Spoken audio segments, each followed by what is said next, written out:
Selamat sore yang terhormat Bapak Adi sebagai dosen pengampu mata kuliah PKN dan teman-teman sekalian. Pertama, marilah kita panjatkan puji dan syukur kepada Allah Subhanahu wa Ta'ala atas rahmat-Nya sehingga pada sore hari ini kita dapat berkumpul bersama. Tak lupa sholawat serta salam semoga tetap tercurah limpahkan kepada junjungan kita yakni Nabi Muhammad SAW. Sebelumnya, izinkan saya memperkenalkan diri. Saya Nabila Aljarani dengan NPM 204102011 sebagai moderator yang akan memandu jalannya diskusi hari ini. Adapun anggota kelompok kami yaitu Divaratri Dwi Safira dengan NPM 204102023 dan Salsar Yanisa dengan NPM 204102006. Untuk memulai diskusi pada hari ini, marilah kita ucapkan Bismillahirrahmanirrahim. Selanjutnya, kami akan menjawab pertanyaan-pertanyaan yang sudah diajukan teman-teman di kolom komentar.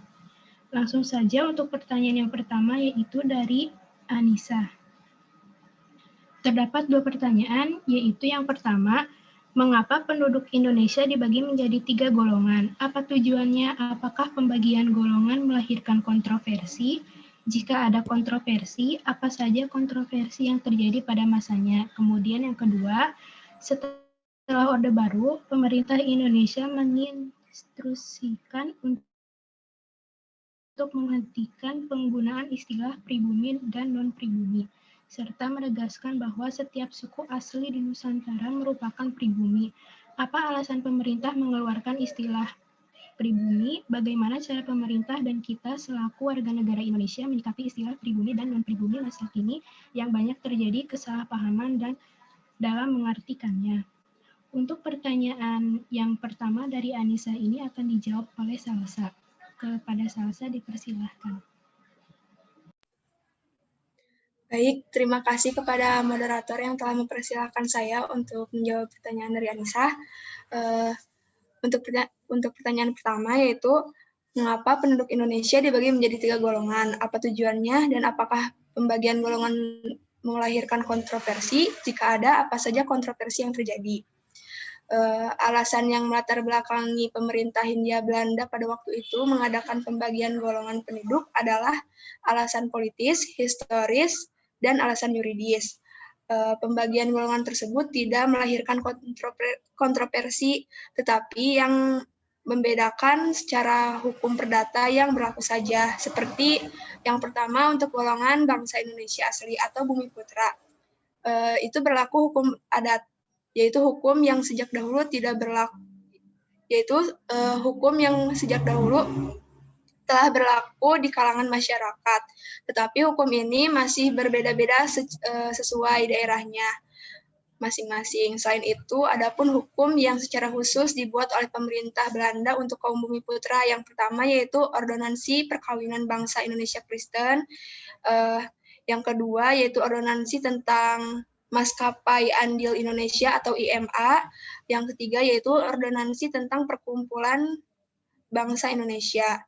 Dan yang kedua yaitu untuk golongan Eropa berlaku Kitab Undang-Undang Hukum Perdata dan Kitab Undang-Undang Hukum Dagang yang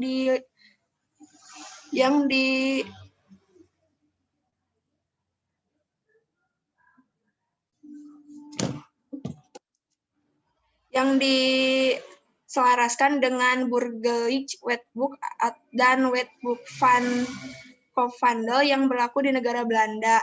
Yang ketiga yaitu untuk golongan Tionghoa atau Cina. Bagi golongan Tionghoa berlaku KUH Perdata dan KUHD atau Kitab Undang-Undang Hukum Dagang dengan pengecualian yaitu mengenai pencatatan sipil, cara perkawinan, dan pengangkatan anak atau adopsi. Dan yang keempat yaitu untuk golongan timur asing, yaitu bukan berasal dari Tionghoa atau Eropa, berlaku sebagian dari KUH Perdata dan KUHD, yaitu mengenai hukum harta kekayaan, sedangkan hukum waris, hukum kepribadian, dan hukum keluarga berlaku hukum negara mereka sendiri. Sekian jawaban dari saya kembalikan kepada moderator. Terima kasih kepada Salsa telah menjawab pertanyaan nomor 1. Untuk pertanyaan nomor 2, masih sama dari Anissa, akan dijawab oleh Diva. Kepada Diva dipersilahkan. Di sini saya akan menjawab pertanyaan dari Anissa. Pertanyaannya, setelah Orde Baru, pemerintah Indonesia menginstruksikan untuk menghentikan penggunaan istilah pribumi dan non-pribumi, serta menegaskan bahwa suku asli di Nusantara merupakan pribumi. Apa alasan pemerintah mengeluarkan istilah pribumi? Bagaimana cara pemerintah dan kita selaku warga negara Indonesia menyikapi istilah pribumi dan non-pribumi masa kini yang banyak terjadi kesalahpahaman dalam mengerti kata pribumi dan non-pribumi adalah akibat dari pembagian golongan penduduk, sehingga muncul istilah pribumi dan non-pribumi, di mana hal tersebut bertujuan untuk membedakan penduduk asli dan bukan penduduk asli negara. Hal tersebut juga bertujuan untuk mengadu domba pribumi dengan etnis lainnya. Akan tetapi, setelah Orde Baru, penggunaan kata ini sudah dihapus dan diganti oleh istilah warga negara Indonesia. Hal ini disebutkan oleh Presiden Habibie pada Instruksi Presiden nomor 26 tahun 1998 yang melarang penggunaan kata pribumi dan non-pribumi oleh pejabat publik. Namun, karena ada oknum-oknum, penggunaan kata pribumi dan non-pribumi ini mulai marak kembali dan bahkan bisa cenderung kepada tindakan rasisme. Golongan yang disebut sebagai non-pribumi di sini adalah golongan Tionghoa. Lalu, bagaimana cara kita untuk menyikapi adanya istilah pribumi dan non-pribumi? Pertama, kita harus tahu dulu makna dari warga negara Indonesia. Pengertian dari warga negara Indonesia adalah orang yang diakui undang-undang sebagai warga negara Republik Indonesia. Kepada orang ini akan diberikan kartu tanda penduduk atau KTP berdasarkan kabupaten atau khusus DKI Jakarta atau provinsi tempat ia terdaftar sebagai penduduk atau warga. Kepada orang ini juga akan diberikan nomor induk kependudukan atau NIK apabila ia telah berusia 17 tahun dan mencatatkan diri di kantor pemerintahan. Di samping itu, seorang WNI juga berhak mendapatkan paspor sebagai bukti identitas diri dalam aturan tata hukum internasional. Dalam pengertian tersebut, tidak ada kata pribumi dan non-pribumi. Jadi, siapapun warga negara Indonesia yang memiliki KTP dan NIK adalah warga negara Indonesia. Dan cara yang selanjutnya adalah dengan membuat artikel atau blog yang berisi ajakan untuk menghilangkan kata pribumi dan non-pribumi. Sekian jawaban dari saya kembalikan kepada Nabila. Terima kasih. Kepada Diva, terima kasih telah menjawab pertanyaan yang kedua dari Anissa. Untuk Anissa, bagaimana jawabannya? Apakah sudah cukup atau mungkin ada sanggahan? Sudah cukup.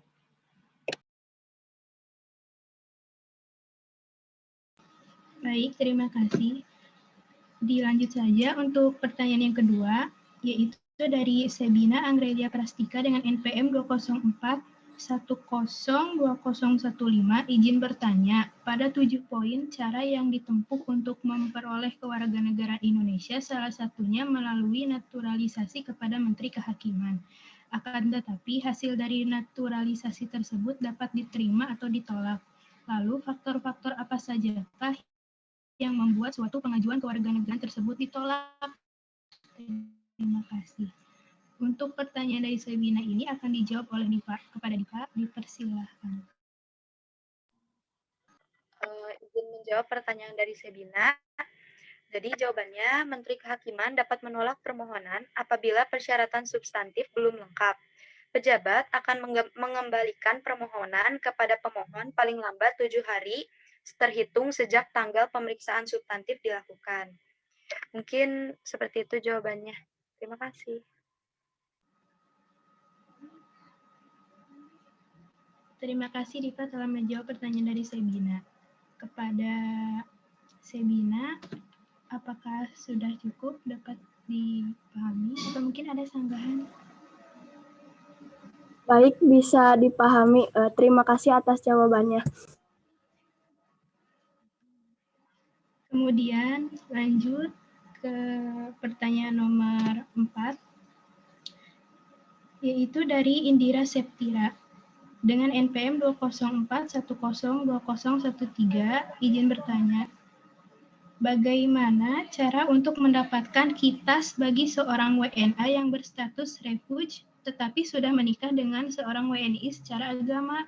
Bagaimana cara WNA tersebut untuk mendapatkan status kewarganegaraan Indonesia sementara WNA tersebut baru tinggal 2 tahun di Indonesia? Apakah ada jalan untuk memperoleh kitas atau kitab untuk WNA yang baru tinggal di Indonesia selama 2 tahun tetapi menikah dengan WNI wanita? Terima kasih. Pertanyaan ini akan dijawab oleh Salsa. Kepada Salsa, dipersilahkan. Baik, terima kasih kepada moderator yang telah mempersilahkan saya untuk menjawab pertanyaan. Seorang refuge atau pengungsi tidak dimungkinkan untuk mendapatkan izin tinggal terbatas atau ITAS, atau izin tinggal tetap atau ITAP. Karena untuk memperoleh tersebut, orang tersebut harus mempunyai dokumen perjalanan yang sah seperti visa. Selain itu, refuge atau pengungsi hanya diizinkan untuk tinggal sementara sebelum dipindahkan ke negara ketiga. Seorang refuge atau pengungsi juga tidak dimungkinkan untuk mendapatkan kewarganegaraan Indonesia karena salah satu syarat untuk memperoleh kewarganegaraan Indonesia adalah sudah bertempat tinggal di wilayah negara Republik Indonesia paling singkat 5 tahun berturut-turut atau paling singkat 10 tahun tidak berturut-turut, serta mempunyai pekerjaan atau berpenghasilan tetap. Refuge atau pengungsi hanya tinggal untuk sementara di Indonesia dan tidak diperbolehkan untuk bekerja di Indonesia. Terima kasih. Saya kembalikan kepada moderator. Terima kasih kepada Salsa telah menjawab pertanyaan dari Indira. Untuk Indira bagaimana? Apakah sudah cukup? Dapat dipahami atau mungkin ada sanggahan?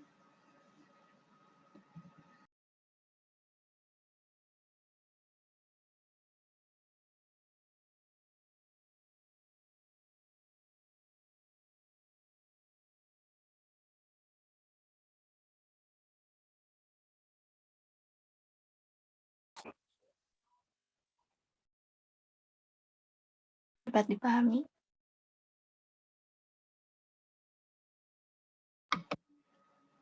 Baik, mungkin dari teman-teman yang lainnya ada yang ingin menambahkan atau bertanya lagi, silahkan.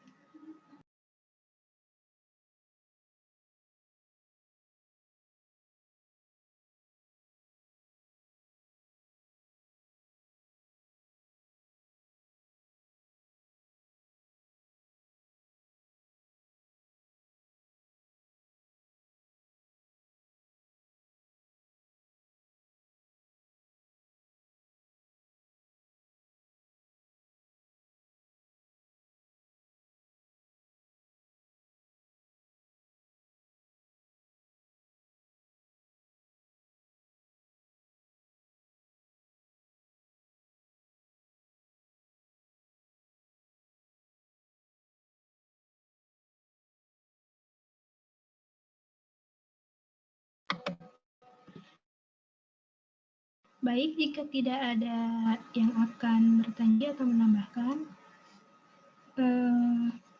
mungkin untuk pertanyaan dari Asap sudah cukup. Mohon maaf atas kekurangan dan kesalahannya. Untuk selanjutnya saya serahkan kepada kelas B. Terima kasih. Assalamualaikum warahmatullahi wabarakatuh.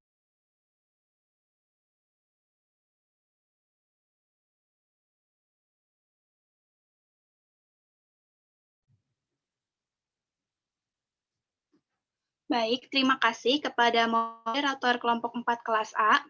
Di sini saya akan memperkenalkan anggota kelompok kelas B. Yang pertama ada Giar Awaliyah dengan NPM 2041046, lalu ada Asti Agnia dengan NPM 204102053, dan saya sendiri, Fitriani Salehah, dengan NPM 204102043. Selaku moderator. Di sini kami akan menjawab pertanyaan yang tertera pada kolom komentar dari Amalia Agustina Sania dengan NPM 204102056. Pertanyaannya adalah, dalam hak warga negara, terdapat hak warga negara untuk mendapat pekerjaan dan segala bentuk penghidupan yang layak bagi kemanusiaan. Namun, pada kenyataannya masih banyak warga negara Indonesia yang kesulitan mendapatkan pekerjaan sehingga harus kerja ke luar negeri sebagai TKI.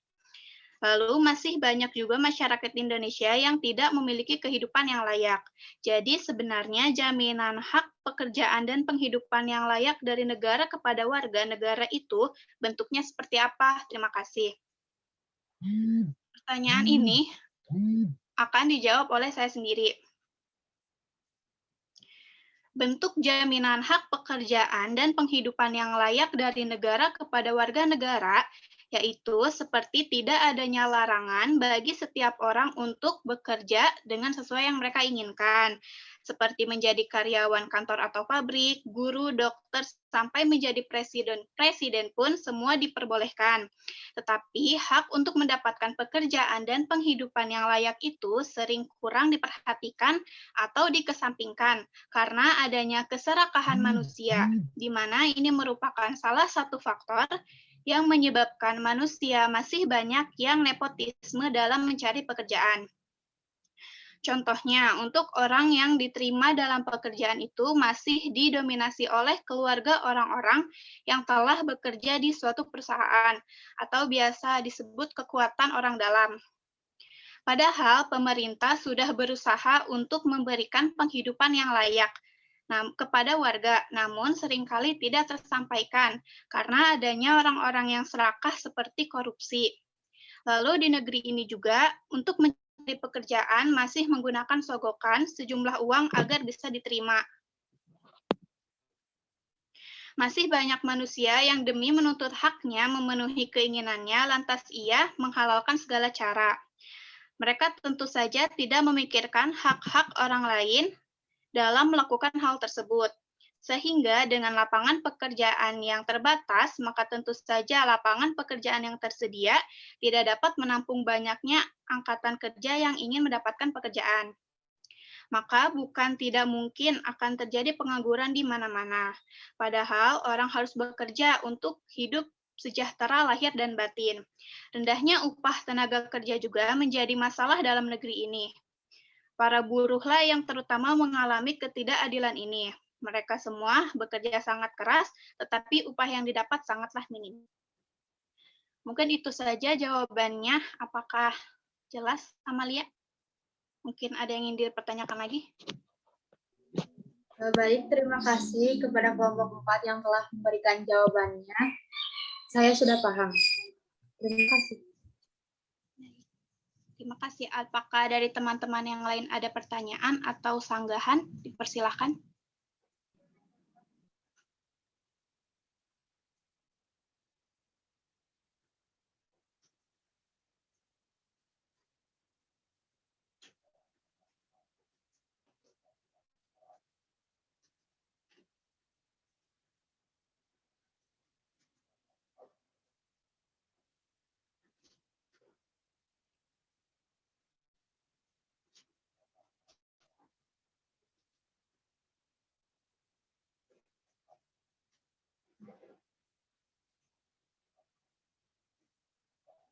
Baik, apabila tidak ada, mungkin cukup sampai di sini saja karena pertanyaan hanya satu dari Amalia saja. Terima kasih. Saya alihkan kepada moderator kelas C.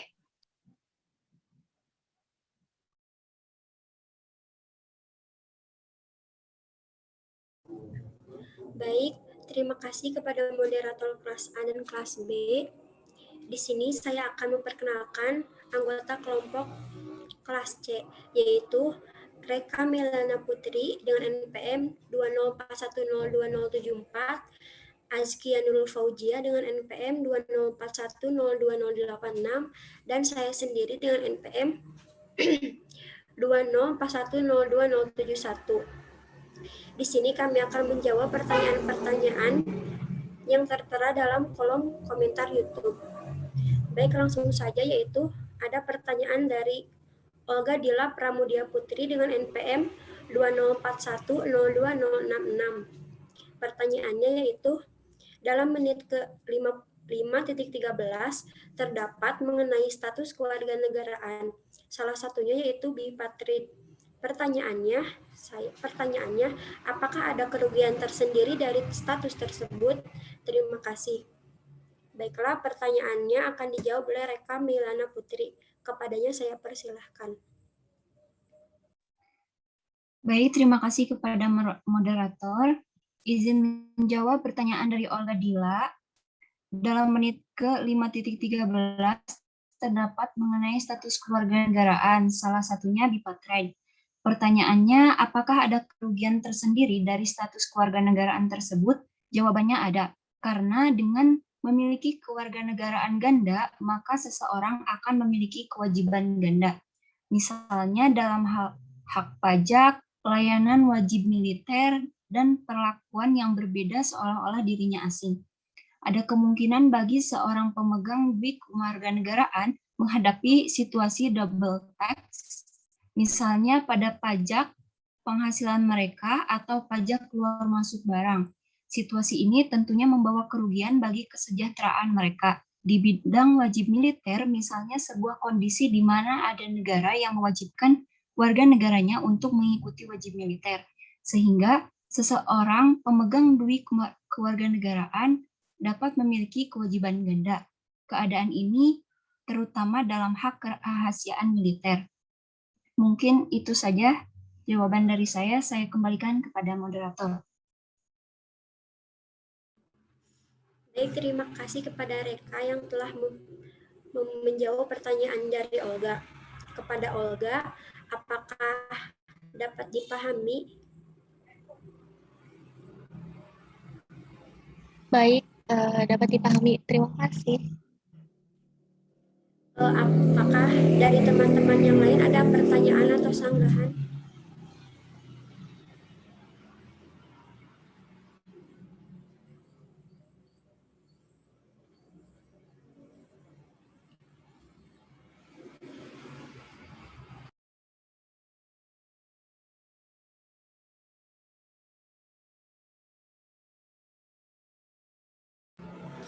Baik, jika tidak ada, maka diskusi dari kelompok kami saya tutup karena pertanyaannya cuma ada satu.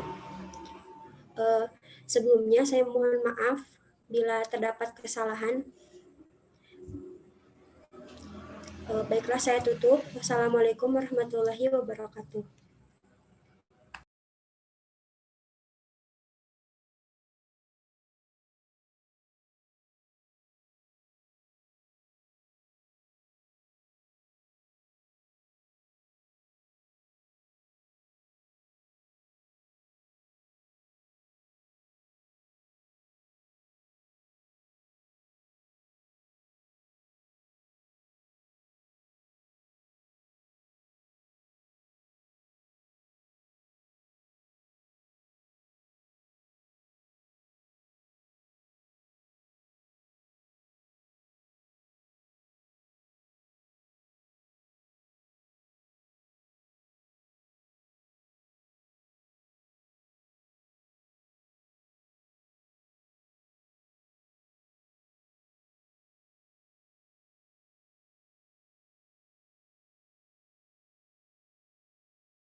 Oke, dari hasil diskusi tadi dan dari pertanyaan ya, saya kira ini banyak hal yang belum menyentuh dari materi ini, gitu ya.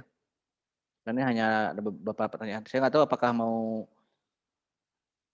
lanjut atau tidak. Padahal ini kan sudah lama ya. Ini diupload berapa minggu? Berapa hari? Baru hari tadi.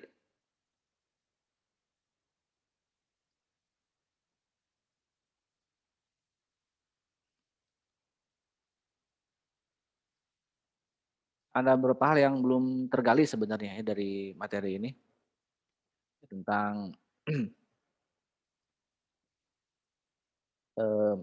kewarganegaraan ya, tentang hak dan kewajiban warga negara juga ini belum terbahas ya ataupun tersampaikan. Ini baru sebatas tentang status ya, tentang apa? Ya, tentang status kewarganegaraan. Walaupun di sini ada pertanyaan mengenai apa?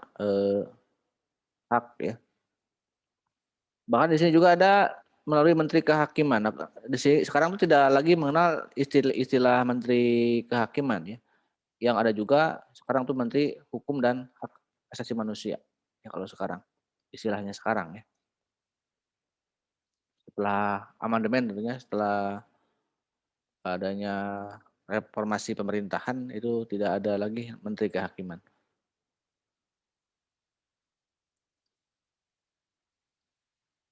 Makanya silakan, ini kan masih ada room chat ya, yang untuk Anda tanyakan ke kelompok,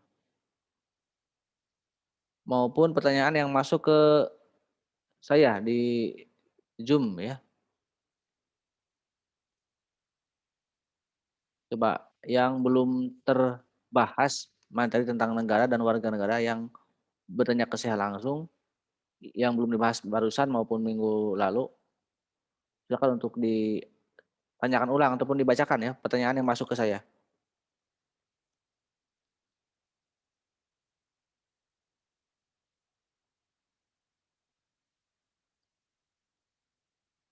Halo.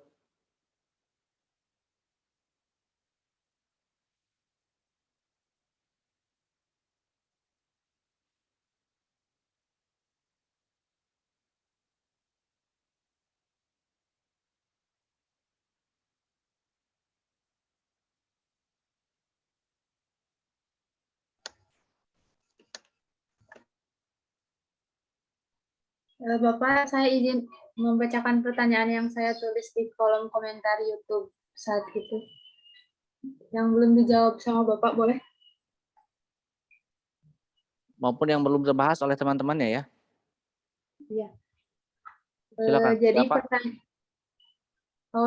perkenalkan, nama saya Amalia Agustina Shania dari kelas B. Pertanyaannya, pada menit ke-15 disebutkan bahwa dalam status kewarganegaraan ada yang tidak memiliki status kewarganegaraan. Nah, faktor apa saja yang membuat seseorang tidak memiliki status kewarganegaraan dan risiko apa saja yang dapat kita alami apabila tidak memiliki status kewarganegaraan? Terima kasih. Oke, ada lagi coba? Coba yang lainnya. Sambil saya juga baca-baca lagi pertanyaan yang masuk ke saya.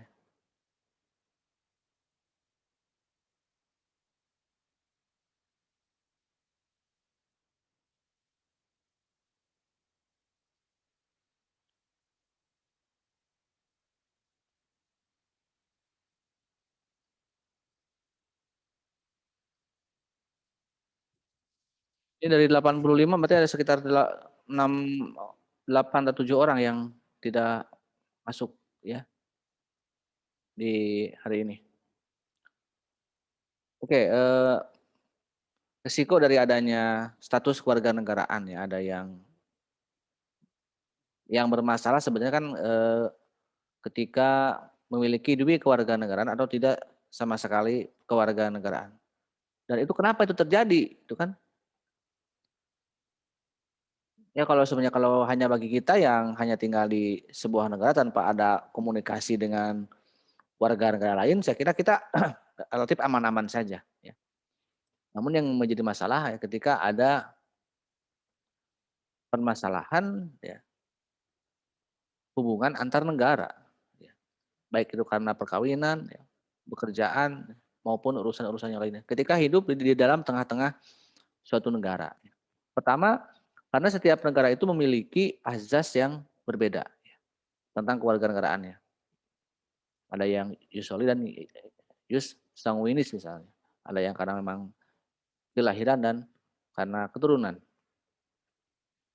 Itu yang pertama ya. Jadi dalam berkomunikasi, dalam berhubungan ya, dalam berhubungan apakah Anda tinggal, bekerja, bahkan menikah dengan warga negara lain itu harus paham azas kewarganegaraannya. Atau yang kedua, yang lebih penting adalah hukum dari kewarganegaraannya. Karena azas itu belum tentu menjadi bahasa hukum, ya, belum menjadi ketentuan hukum kalau azas. Di kita dalam Undang-Undang Dasar 45 kalau berkaitan dengan warga negara dan penduduk itu dengan atau dalam pasal 26 dan 27 ya. Tentang apa itu warga negara ya, apa itu penduduk ya. Bahkan sampai dengan hak-hak sebagai warga negara di dalam pasal 28, 29 ya, dan sampai pasal berikutnya ya. Itu yang pertama ya. Jadi pahami azas dan hukum kewarganegaraannya.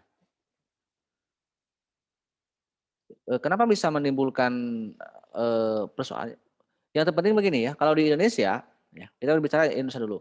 Kita baru mengubah undang-undang tentang kewarganegaraan pada tahun 2006 ya, dalam Undang-Undang Nomor 12 tahun 2006. Ya. Itu sebenarnya untuk mempermudah ya.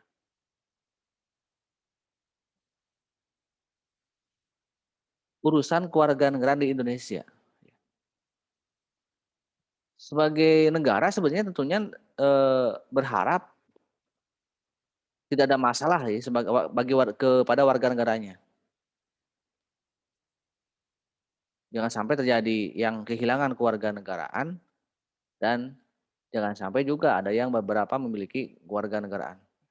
Sayangnya kan di sini nggak ngangkat kasus. Kalau Anda mengangkat kasus ya, saya kira banyak ya. Kemarin waktu Pilkada 2020 kemarin yang dilantik oleh Presiden, ada bupati yang ditemukan itu telah memiliki kewarganegaraan Amerika Serikat. Bahkan dulu juga Pak Jokowi telah mengangkat seorang menteri yang dulu juga pernah menerima kewarganegaraan Amerika Serikat. Biar kita ini mudah ya menganalisis masalahnya. Karena harus tergantung apa masalahnya. Kenapa bisa muncul ya dan hilang kewarganegaraan dari masalahnya itu sendiri ya. Yang pada umumnya sebenarnya itu diakibatkan oleh adanya, kalau berbicara pernikahan gitu ya, terutama yang dialami oleh para selebriti yang sudah sejak lama sebenarnya gitu kan, yang dia menikah ya tanpa memahami ya, status hukum, baik itu hukum di negara Indonesia maupun hukum di negara lain gitu kan. Sehingga kan yang menjadi korban sebenarnya anaknya ya. Makanya berbicara masalah pernikahan saja misalnya, kalau ini banyak yang karena yang akan mengakibatkan dampak baik itu pada suami istri maupun pada anaknya, terutama pernikahan yang internasional, ya. Pernikahan yang berbeda, bukan berbeda jenis kelamin ya. Ya memang mereka pasti berbeda jenis kelamin, yang berbeda kewarganegaraan ya. Itu bagaimana?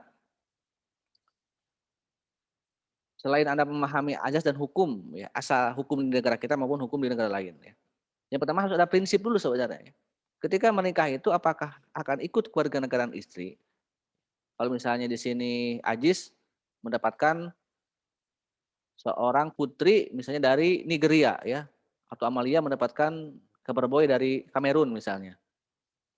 Itu harus jelas ya, mau milih tetap di kita atau ikut, harus pilih salah satu. Perjelas bagaimana cara kita pindah ataupun hukum di keluar negara itu. Nah, yang kedua juga bisa juga pilihan yang berikutnya, yaitu pernikahan tidak mengakibatkan berubahnya status keluarga negaraan. Mungkin kalau misalnya suaminya tetap bekerja di negara asing ya ataupun bolak-balik atau bagaimana, itu silahkan. Itu tergantung komitmen ya gitu. Harus siap dengan segala konsekuensi yang ada. Baik itu konsekuensi kalau misalnya Anda ikut suami atau istri, berarti Anda sudah kehilangan kewarganegaraan Indonesia. Kalau misalnya mereka ikut ke kita, harus siap dengan konsekuensi hukum. Kalaupun tidak mengubah status kewarganegaraan pun harus siap dengan konsekuensi hukum itu sendiri gitu. Karena akan berakibat yang bermacam-macam. Yang munculnya kasus seperti Gloria juga ya, itu kan akibat mungkin ketidakpemahaman orang tuanya. Ya. Ketika anaknya, ya, ketika kawin campuran gitu kan, kalau nggak diurus dengan baik, karena akan ditemukan masalah. Sebenarnya tidak ada masalah dulu ya, kalau hanya sebatas makhluk hidup biasa ya, tidak akan berdampak pada apa-apa. Tapi kalau sudah berhubungan dengan administrasi kenegaraan ya, apalagi yang berhubungan dengan kepentingan negara, tadi seorang menteri ya, seorang kepala daerah, dan seorang paskibraka, seorang pemain timnas sepak bola ya kan, ini juga mengalami hal-hal itu ya, tentang status kewarganegaraan. Kalau mau ingin bermain di salah satu negara itu, ya bagaimana? Ya karena kehilangan kewarganegaraan itu akibat adanya suatu pernikahan yang berbeda ajas ya, ketika dan melanggar hukum yang negara bersangkutan.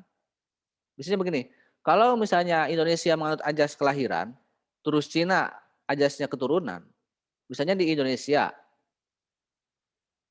lahir orang Cina, itu bisa berakibat duwi kewarganegaraan ya, karena Indonesia mengakui kalau berbicara sebelum berbicara undang-undang ya, secara ajas Indonesia mengakui siapapun yang lahir itu warga negaranya. China mengakui siapapun yang lahir di negara yang bersangkutan di luar negeri karena keturunan yang digunakan ajasnya. Berarti bisa dua kewarganegaraan. Tapi nanti status jelasnya nanti lihat di undang-undang kewarganegaraannya tetap ya. Tapi berbicara ajas dulu. Nah yang berikutnya kalau kehilangan sebaliknya. Ketika misalnya orang Indonesia lahir di Cina, gitu kan?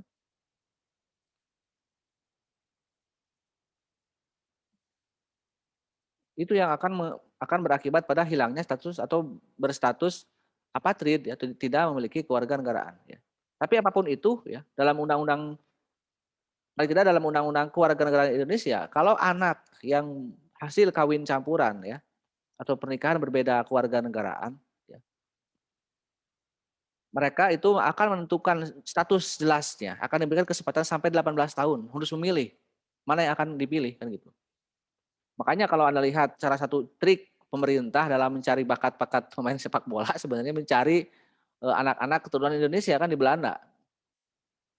Atau anak-anak yang berbakat yang orang tuanya sebagian Indonesia, sebagian luar negeri, lalu nanti yang sebelum berusia 18 tahun nanti mereka ditawari ya. Makanya selain adanya proses pewarganegaraan itu juga ada proses yang lain ya, tentang selain apatrid, bipatrid, jus soli, jus homonis juga ada proses pewarganegaraan atau naturalisasi. Itu menjadikan seseorang untuk menjadi warga negara. Banyak sekali kasusnya. Kalau yang secara aktif misalnya orang yang sudah bekerja dalam sebuah negara, dia menetap sudah lama juga, kemudian dia ingin mengajukan menjadi warga negara yang bersangkutan selama memenuhi syarat ya. Kalau tadi kan di Indonesia syaratnya harus 5 tahun berturut-turut atau 10 tahun tidak berturut-turut. Itu yang secara aktif. Kalau yang secara pasif itu justru sebaliknya tadi yang negaranya yang menawarkan ke orang yang bersangkutan. Jadi yang butuh negara gitu kan. Makanya nanti kan ada hak-hak opsi ya dan repudiasi. Tapi kalau misalnya jalur cepatnya nanti akan ada proses hak prerogatif presiden ya. Salah satu hak yang dimiliki oleh presiden. Kalau misalnya seorang orang lain yang memang kita butuhkan untuk menjadi warga negara itu bisa dengan cara hak keputusan dari presiden langsung. Oke itu jadi pada umumnya begitu ya. Kalau misalnya masalah apatrid maupun bipatrid itu diakibatkan dari perbedaan ajas dan perbedaan hukum dalam sebuah negara dan nanti berhubungan dengan masalah komunikasi antar warga negara ya baik itu dalam pekerjaan maupun perkawinan dan kelahiran. Oke sampai itu dulu ya mengenai ajas status kewarganegaraan. Ini saya masuk dulu ke yang masuk ke room chat ya. Dari Anissa Nurjayanti. Ini kepada siapa bertanya? Kepada saya atau kepada kelompok? Dari Siva dan dari Anissa Nurjayanti. Mohon maaf Bapak, kepada Bapak. Demokrasi parlementer yang sesuai dengan konstitusi UUDS 50 itu tidak mencerminkan kehidupan negara Indonesia yang dicita-citakan. Dalam proklamasi mengapa demikian? Lalu apa yang dicita-citakan saat proklamasi? Apabila ada warga negara asing yang tinggal di Indonesia sampai jangka waktu yang begitu lama tetapi tidak berinisiasi menjadi warga negara Indonesia, bagaimana menurut hukum? Apakah diperbolehkan atau dikembalikan saja pada negara asalnya? Nah, mengenai masalah tadi ya ini juga menyambung tadi dari ada pertanyaan yang cukup menggelitik ya tentang pengungsi gitu kan, bagaimana mendapatkan KTA gitu kan. Begini ya sebenarnya untuk tinggal menetap dalam sebuah negara itu tidak harus menjadi warga negara. Ya.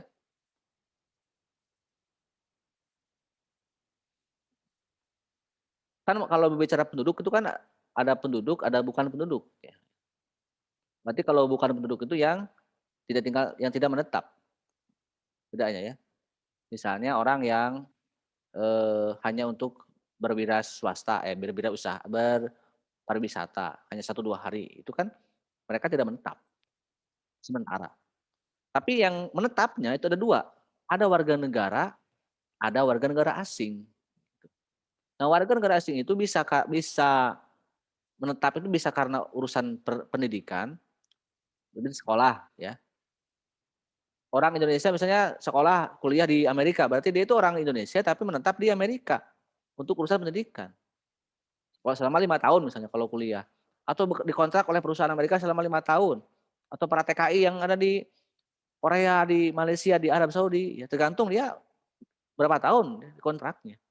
Tentunya hukum negara yang bersangkutan juga akan ada syaratnya. Kalau misalnya dia untuk 5 tahun, apakah tiap tahun akan perpanjangan atau bagaimana, kan lihat hukum di negara yang bersangkutan ya.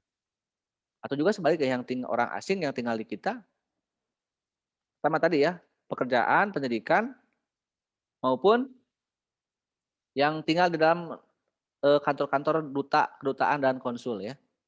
Duta besar Amerika Serikat itu kan ada bisa di Jakarta. Berarti orang Amerika ada yang tinggal di sini untuk jangka waktu yang menetap. Jadi itu ya urusannya. Ya. Urusan nanti mereka mau jadi orang Indonesia ya bukan urusan kita sebenarnya. Ya, selama dia memiliki izin,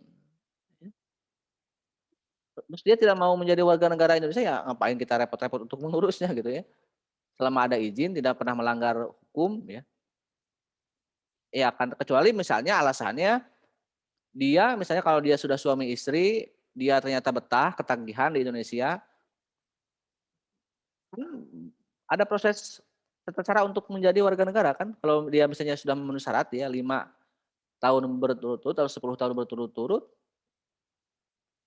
ya bisa mengajukan. Kalaupun dia tidak mau mengajukan ya, setelah dia habis masa kontrak kerjanya ya udah dia pulang lagi ke negaranya, ya silakan urusan dia kan gitu ya. Atau mendapatkan jodoh dari Indonesia misalnya kalau dia hanya salah satu, itu silakan ya. Artinya selama itu tidak, kecuali misalnya pemerintah yang membutuhkan, lu kan udah lama nih kerja di perusahaan gue misalnya. Lu kan dari Kamerun misalnya, dari Amerika, dibutuhkan oleh tenaganya oleh negara kita. Bagaimana kalau lu pindah aja menjadi warga negara Indonesia? Berarti kan itu cara naturalisasi yang pasif. Ya. Silakan itu bisa menerima atau menolak. Ya.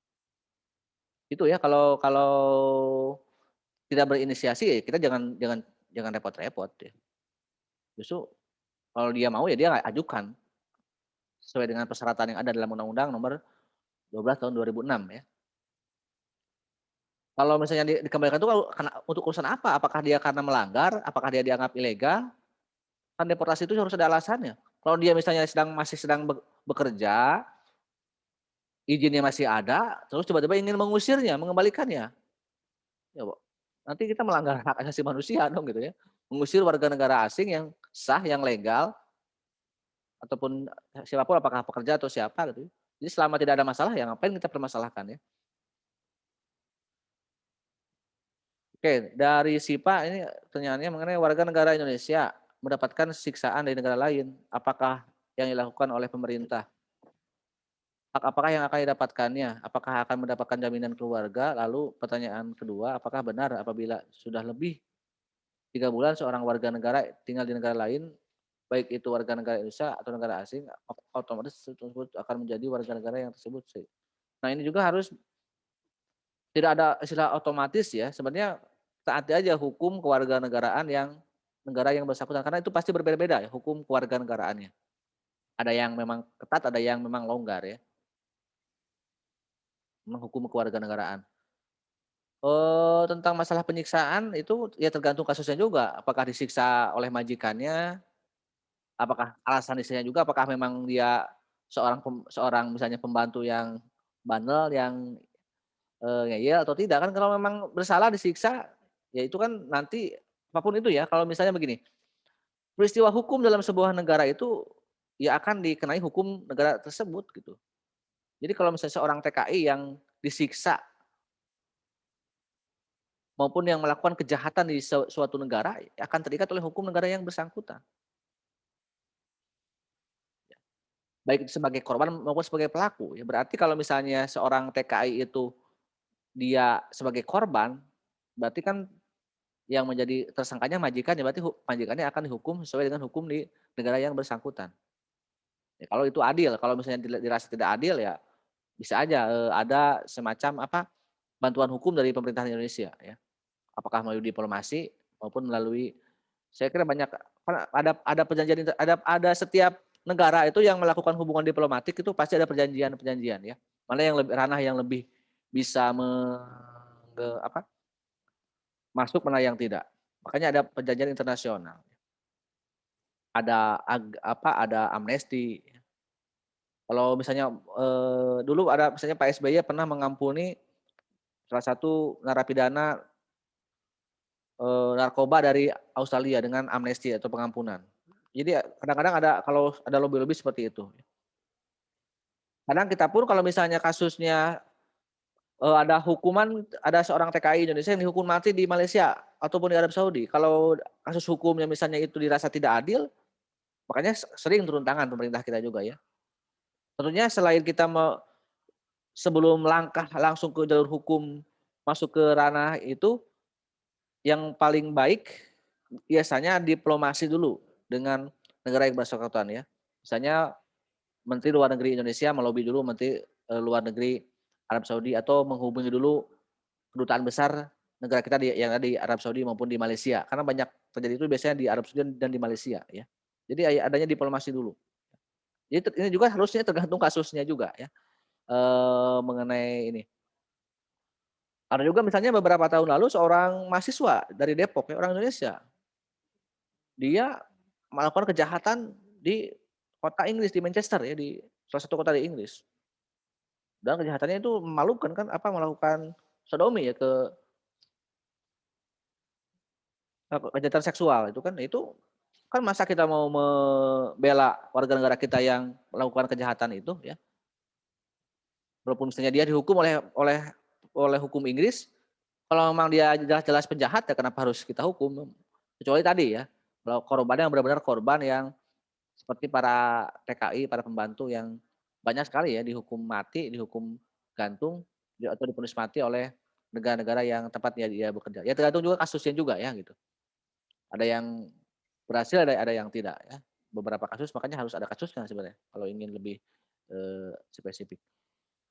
Oke, kalau mengenai demokrasi parlementer ya, sebenarnya juga ada bab demokrasi dalam Undang-Undang Dasar tahun 50, UUD 50. Tidak mencerminkan kehidupan negara Indonesia yang dicita-citakan.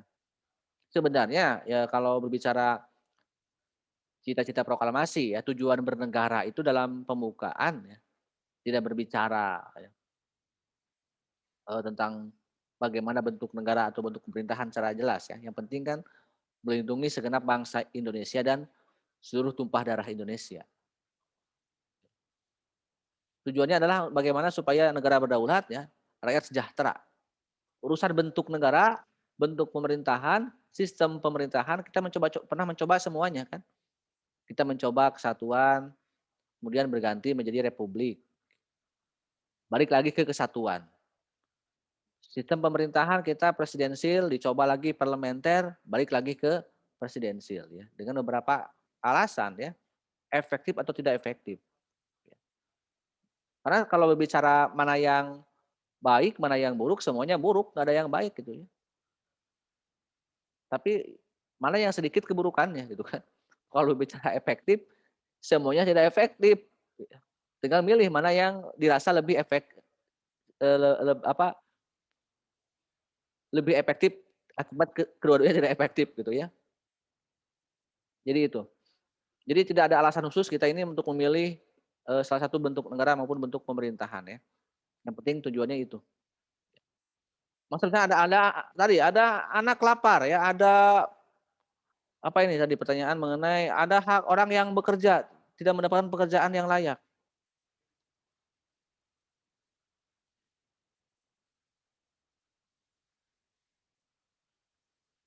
Lalu misalnya ini akibat bentuk negara kita misalnya yang kesatuan atau republik, ini akibat sistem pemerintahan yang presidensial, kan enggak juga ya. Ya mau apakah mau diurus oleh presiden mau perdana menteri, yang penting kan seharusnya tujuan dari negara itu tercapai ya ketika undang-undang dasar atau konstitusi mengatakan bahwa setiap negara itu berhak untuk setiap warga negara itu berhak untuk mendapatkan kehidupan yang layak, ya bagaimana itu diperjuangkan ya. Sebenarnya itu ya. Bahkan kalaupun kita mau ke sistem kerajaan juga kalau memang itu dirasa cukup baik ya kenapa tidak gitu kan. Tidak perlu negara republik lah, udah aja. Misalnya Raja Jogja otomatis kita akan menjadi Raja Indonesia, misalnya gitu ya. Kalau itu disetujui. Jadi semuanya negara kejogjaan misalnya di seluruh Indonesia. Jadi itu sebenarnya tujuannya ke sana ya. Karena sifat-sifat negara itu tidak berubah ya. Dari zaman republik maupun zaman kerajaan monarki, sifat memaksa, monopoli, mencakup semua itu sebenarnya tidak ada berubah. Yang berubah adalah bedanya sifat-sifat itu kalau dalam negara sekarang, negara modern itu dijamin dalam konstitusi, dalam undang-undang dasar. Jadi ada legalitas. Dan belum tentu juga kan negara yang melakukan yang memiliki konstitusi juga belum tentu juga itu memiliki melaksanakan konstitusionalisme atau melaksanakan nilai-nilai konstitusi. Karena kalau bicara konstitusi harusnya kan menjamin ya adanya pembagian kekuasaan, adanya pembatasan kekuasaan, dan yang ketiga jaminan atas hak-hak asasi manusia. Ya paling tidak kita dianggap negara yang bagus, negara yang modern, karena dalam Undang-Undang Dasar 45 itu selain pembatasan kekuasaan ya, misalnya presiden itu kan dibatasi hanya 5 tahun dan dapat dipilih lagi. Sudah semakin jelas sebenarnya. Nah kemudian berbicara pembagian jelas kan ada eksekutif, legislatif, DPR, MPR, walaupun dalam praktiknya saya bilang ada presidensi rasa parlementer gitu kan, atau kesatuan rasa serikat atau federasi. Dalam praktiknya itu sering terjadi seperti itu. Tapi paling tidak ada ya menyangkut. Urusan mengenai misalnya hak asasi manusia tadi ya tentang penduduk bukan penduduk, bahkan tentang hak untuk memeluk agama pun dan keyakinan itu kan dijamin dalam Undang-Undang Dasar 45. Yang mungkin dalam negara yang memiliki konstitusi ya, dalam negara-negara Inggris, Amerika Serikat yang liberal, mereka tidak ada dalam undang-undang dasarnya mengurus urusan agama. Lalu kenapa kita ini negara Indonesia itu ya karena kita ini negara yang berdasar pada ketuhanan yang Maha Esa gitu kan. Dalam pasal 29 ya. Terus negara menjamin tiap-tiap penduduk untuk memeluk agama dan kepercayaan. Saya kira banyak yang negara itu kebanyakan negara itu menjamin kehidupan ya, kehidupan yang layak bagi kemanusiaan.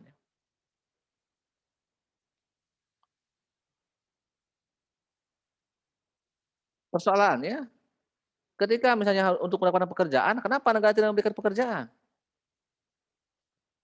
Apa coba dari jawabannya? Kenapa kok banyak yang bekerja di Indonesia?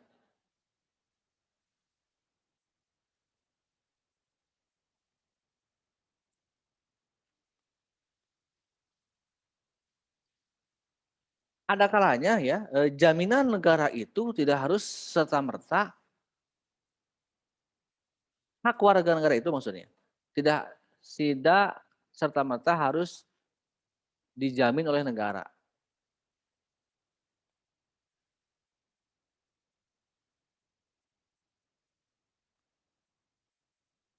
Oke, kita punya hak ya, tapi jangan berharap negara akan melakukan kewajibannya kepada warga negara.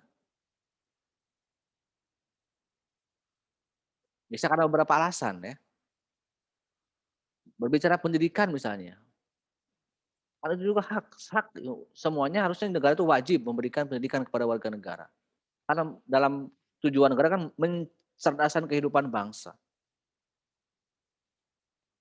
Dalam pasal 20 ya dalam pasal 28, dalam pasal 30 juga tentang pendidikan dan kebudayaan juga di sana lagi-lagi menjelaskan tentang jaminan negara. Supaya lebih jelas lagi, oke lah APBN Dan APBD itu minimal 20% untuk sektor pendidikan.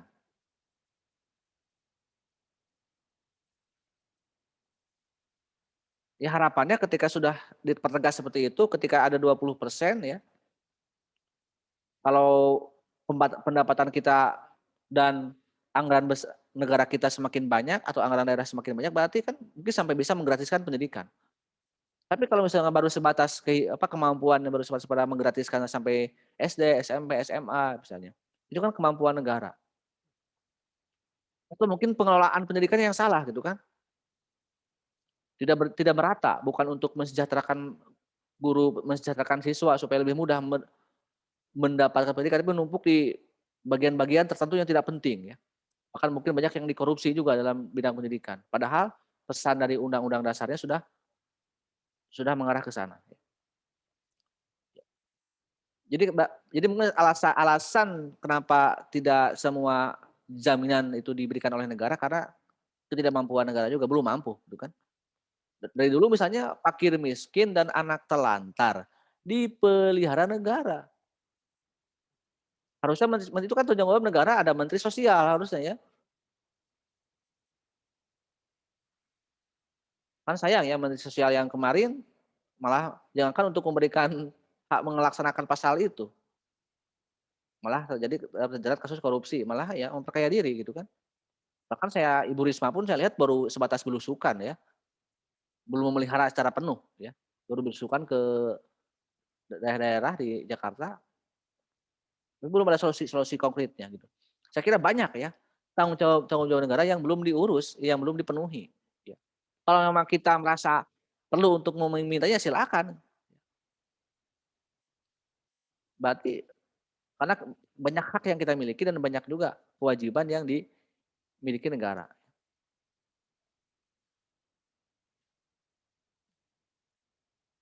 Jadi itu ya, jadi tidak semua dijamin oleh negara.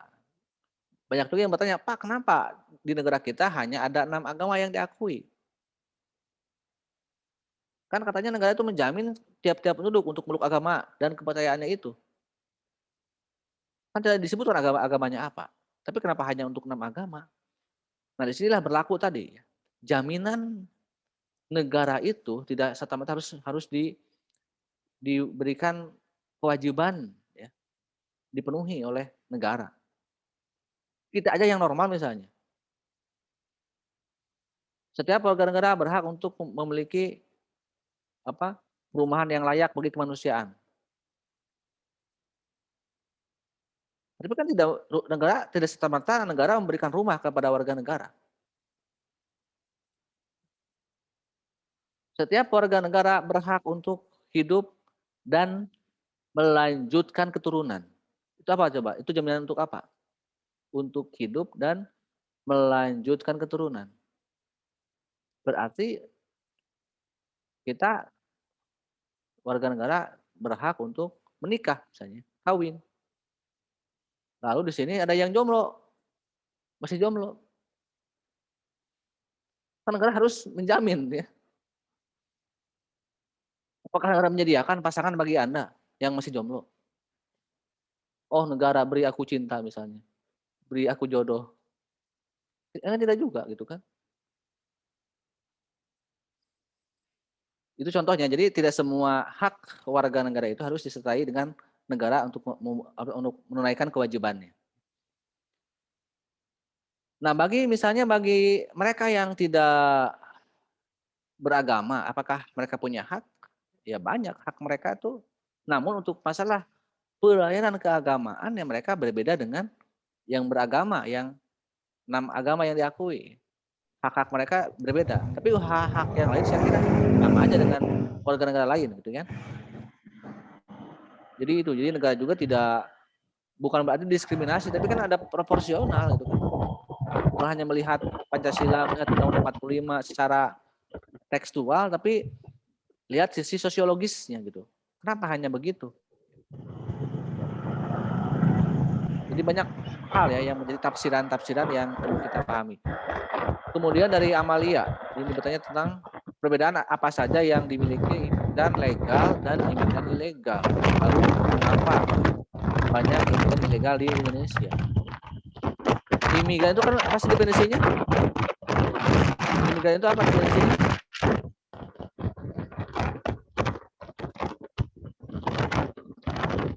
Imigrasi itu kan perpindahan penduduk ya.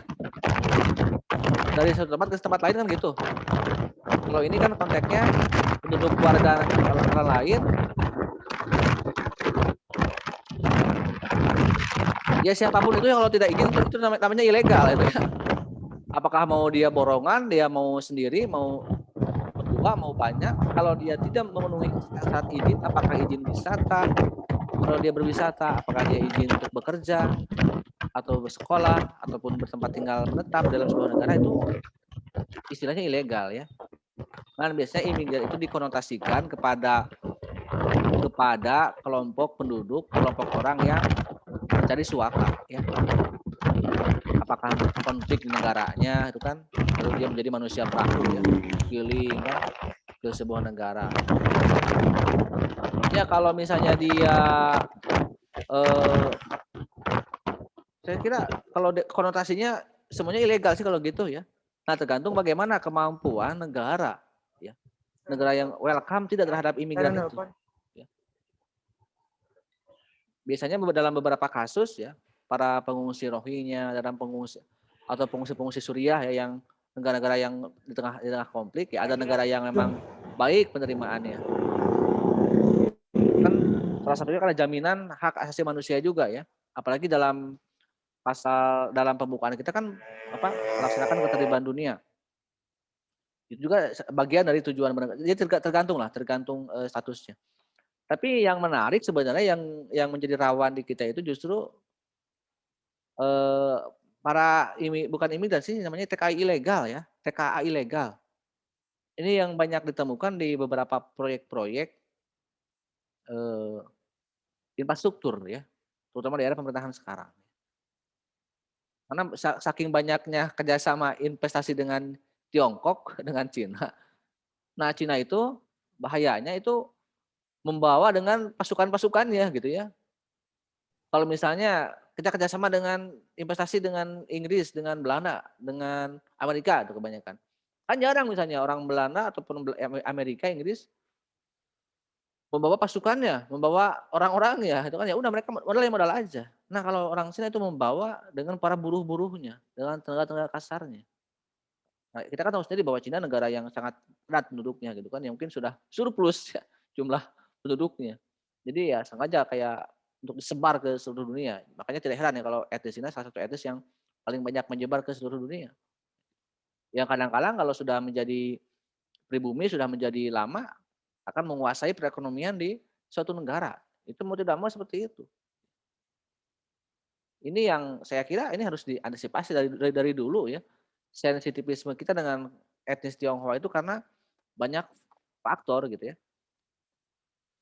Kalau dengan pengungsi-pengungsi yang para imigran-imigran lain gitu ya, relatif tidak begitu ada permasalahan saya kira ya. Karena di luar etnis ya, karena ya para imigran yang keluar dari yang dengan konflik wilayah-wilayah konflik dari Timur Tengah, saya kira kalau memang itu menyusahkan, dianggap berbahaya, itu kan bisa langsung dideportasi. Tapi kalau dengan para imigran-imigran dari Cina ya yang sekarang menjadi TKA ilegal, saya itu kira-kira itu berbahaya karena mereka bisa menyusup bisa survive hidup mereka itu ya gitu dengan cara mereka sendiri. Dan memang kalau kita boleh jujur ya, para Taipan itu para koruptor juga yang kebanyakan merusak, merampok uang negara itu kan mereka dari etnis mereka sebenarnya gitu ya. Walaupun namanya sudah berubah menjadi nama-nama Indonesia. Ya kemarin bebas oleh KPK juga ya. Samsul Nur Salim kan juga sama. Dulu ada Edi Tansil gitu kan. Ini juga karena lemahnya mungkin undang-undang kewarganegaraan kita gitu ya. Tadi ya, apakah tadi Anda membahas masalah menghilangkan status pribumi. Itu kan akibat dari amandemen Undang-Undang 45. Ya. Nah, kenapa sih Malaysia itu kuat ya? Yang sudah saya sering kemukakan. Karena Malaysia itu bukan berarti mereka itu tidak ada etnis di luar Melayu. Banyak ya. India dan Cina. Tapi ada pembagian kekuasaan hak yang berbeda ya. Jadi paham porsi kalau orang-orang tidak macam-macam ya. Yalah, kita ini bangsa Malaysia misalnya. Tapi kita ini etnisnya bukan Melayu, tapi kita hidup sebagai apa ya, paham betul ya. Ataupun etnis India yang lainnya. Tapi kalau di kita karena semuanya merasa udah gitu kan. Ya nggak ada lagi istilah minoritas-mayoritas. Sehingga dalam keadaan tertentu ya jadi ngelunjak bahasanya gitu ya, ke pribumi gitu kan. Dan kita tidak kuat ya. Kita secara ini tidak kuat kekuatan pribumi kita gitu kan. Makanya kalau Anda jalan-jalan sepanjang jalan Hajat di Tasik, lihat aja coba pemilik-pemilik toko-toko itu mereka inti dan engkau semua gitu ya. Tapi itu hanya dalam konteks ekonomi mikro. Bersaing ya. Mereka tuh bersaing ya, Cina ini bersaing di tengah-tengah ekonomi. Sekarang dulu memang hanya bersaing di tengah-tengah ekonomi mikro ya, pedagang dan sebagainya. Tapi sekarang sudah merambah ke ekonomi makronya ya, pengaruh-pengaruh. Jadi ya kalau boleh jujur ya lebih bahaya daripada negara-negara barat ya kalau seperti ini. Sudah habis semuanya gitu kan. Sekarang mungkin oke-oke aja, kita bahagia-bahagia aja, tapi coba lihat ke depannya ya. Jadi semacam semu ya kemerdekaan kita. Apalagi sistem hukum kita ya. Walaupun tadi dikatakan kita memang ada semacam upaya pembenahan mengenai status ya, tapi dalam beberapa kasus tetap aja ada celah untuk yang lengah ya. Saya kira yang lengah adalah itu. Sehingga ya memang dalam undang-undang dasar kita akhirnya ya bisa lolos seperti ini gitu kan. Ya tapi bagaimana lah walaupun ada peraturan tidak tertulisnya seperti itu, persamaan hukum setiap warga negara ya. Tapi kalau misalnya ada kesepakatan yang tak tertulisnya, ada persatuan ya. Siapapun itu kalau misalnya apakah dia mau dari etnis manapun, bahkan etnis kita pun, suku-suku bangsa kita pun kalau dia itu adalah pengkhianat ya, harusnya ya itu adalah musuh bersama kita ya. Para pengkhianat, para koruptor itu mungkin musuh terbesar kita hari ini, bukan hal-hal yang sengaja dibuat musuh padahal bukan musuh, gitu kan? Oke, saya kira itu. Ada lagi tidak?